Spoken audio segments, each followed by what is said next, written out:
This channel does not promote any violent, harmful, or illegal activities. All content provided by this channel is meant for an educational purpose only.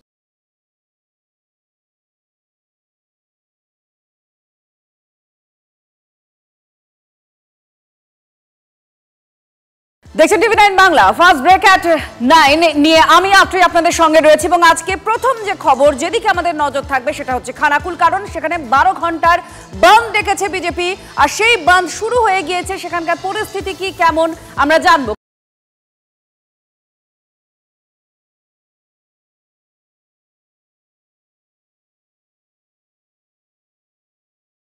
কিন্তু কোথা থেকে এই ঘটনার সূত্রপাত? রবিবার BJP আর তৃণমূলের কর্মীদের সমর্থকদের মধ্যে ব্যাপক সংঘাত হয়, উত্তপ্ত হয়ে ওঠে হুগলির খানাকুল। আর তার মধ্যেই পরিস্থিতি এতটাই বেগতিক হয় যে পুলিশকে উদ্দেশ্য করে ইট পাটকেল ছোড়া হয়, কয়েকজন জখম হয়েছেন, দু তরফেরও বেশ কয়েকজন জখম হয়েছেন। টায়ার জ্বালিয়ে বিক্ষোভ দেখানো হয়, পথ অবরোধ করা হয়, পাল্টা অবরোধ করে বিজেপি। এইরকম পরিস্থিতিতে বিজেপি যে অভিযোগ করেছিল যে তাদের পার্টি অফিসে হামলা চালানো হয়েছে, তৃণমূল হামলা চালিয়েছে, এই অভিযোগকে কেন্দ্র করে পুরো পরিস্থিতি এতটাই গোলমেলে হয়ে পড়ে। আর তারপরে আজ বিজেপি এর ঘটনার প্রতিবাদে বন্ধ ডেকেছে 12 ঘন্টার। তন্ময় বৈরাগী আমাদের প্রতিনিধি এই মুহূর্তে আমাদের সঙ্গে রয়েছেন। তন্ময়, বন্ধ শুরু হয়ে গিয়েছে 12 ঘন্টার, এই মুহূর্তের পরিস্থিতি কি? কারণ অফিস টাইমও শুরু হয়েছে, সেই জায়গায় দাঁড়িয়ে খানাকুলের ছবি কি উঠে আসছে বন্ধের?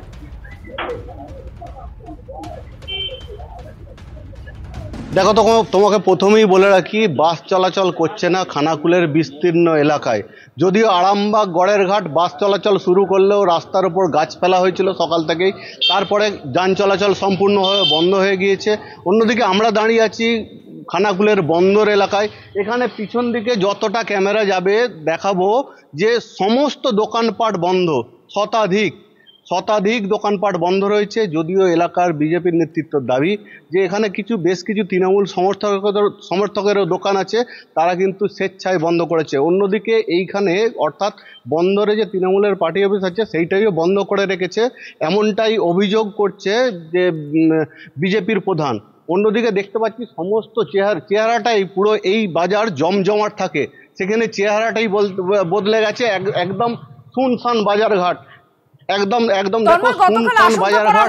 যে কোনোভাবে আজকেও পরিস্থিতি হয়তো গন্ডগোল হতে পারে এমনটা আশঙ্কা করা হয়েছিল, কারণ বিজেপি একদিকে যেমন বন্ধ করার জন্য মাঠে নামবে আর বন্ধ ব্যর্থ করার জন্য তৃণমূলও মাঠে নামতে পারে, এরকম একটা সম্ভাব্য জায়গা তৈরি হতে পারে। আর সেখান থেকে আশঙ্কা করা হচ্ছিল যে গন্ডগোল হতে পারে। আজ পুলিশ প্রশাসন কতটা পদক্ষেপ করা হয়েছে, কি কি পদক্ষেপ করেছে, দু তরফ থেকে কিছু বলা হচ্ছে তৃণমূল বা বিজেপির তরফ থেকে?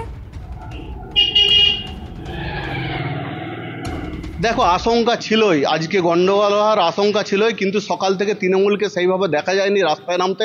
অন্যদিকে এই খানাকুলের বিভিন্ন মোড়ে পুলিশ মোতায়েন করা হয়েছে, প্রচুর পরিমাণে পুলিশ আছে।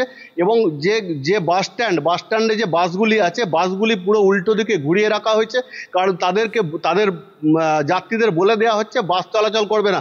বাসের যারা চালক আছে তারা বলছেন যে যদি তাদের উপর অ্যাটাক হয় কে তাদের দায়িত্ব নেবে, তাই তারা বাস বন্ধ করে রেখেছেন। এবং এখানে তুমি আমাদের সঙ্গে থাকো, যেখানে বাস একেবারেই চলছে না, দোকানপাট বন্ধ হয়ে রয়েছে এখনো পর্যন্ত, এই ছবি দেখা যাচ্ছে। স্থানীয় মানুষজন তারা কি বলছেন শুনুন। গাড়ি খানাকুল তো বন্ধ রেখেছে, ঠিক আছে, কালকে হেঁকে দিয়েছে, আমার গাড়ি আর বন্ধ দাঁড়িয়ে আছে, ঠিক আছে, আমি চালানি কেন, আজকে কি হচ্ছে কিছু হবে, মালিকরা তো যাবে না, তার থেকে বাবা গাড়ি বন্ধ দাঁড়িয়ে থাক। না, খানাকুল গাড়ি যায় না, বন্ধ। আমরা তো বন্ধ সব গাড়ি দাঁড় করে রেখে চলে এসেছি, এখন যাচ্ছি, যেমন বুঝবো তেমন করবো আমরা। আর এর মধ্যেই খানাকুলে থানা ঘেরাও কর্মসূচি নেওয়া হয়েছে। শুভেন্দু অধিকারী কি বলছেন শুনুন। আগামীকাল 12 ঘন্টার বন্ধ হচ্ছে খানাকুলে, সর্বাত্মক বন্ধ। সুশান্ত ঘোষ, বিমান ঘোষ, সুশান্ত বেরারা নেতৃত্ব দিচ্ছেন, আমি টাচে আছি। আমি কালকে যেহেতু কলকাতায় প্রি অকুপাইড প্রোগ্রাম আছে, আমি 2-1 দিনের মধ্যে খানাকুলে যাচ্ছি থানা ঘেরাও। এই মুহূর্তে বন্ধের ছবি দেখতে পাচ্ছেন। গতকাল বিজেপির পার্টি অফিসে তৃণমূলের লোকজন হামলা চালায়, এমনই অভিযোগকে কেন্দ্র করে পরিস্থিতি অত্যন্ত উত্তপ্ত হয়ে ওঠে, একটা ধুন্ধুমার পরিস্থিতি তৈরি হয় খানাকুলে। সেই সময় গতকালের ছবি আপনারা দেখতে পাচ্ছেন ডান দিকে। আর একে অপরকে উদ্দেশ্য করে ঢিল পাটকেলও ছোড়া হয়। পুলিশ আসে পরিস্থিতি নিয়ন্ত্রণ করতে, কিন্তু পুলিশও জখম হয় ইট পাটকেল ছোড়ার ফলে। আর দিকে দিকে পুলিশ মোতায়েন করা হয়। তার মধ্যে বিজেপি এই 12 ঘন্টার বন্ধ ডেকেছে আজ, আর তার সঙ্গে রয়েছে থানা ঘেরাও কর্মসূচি।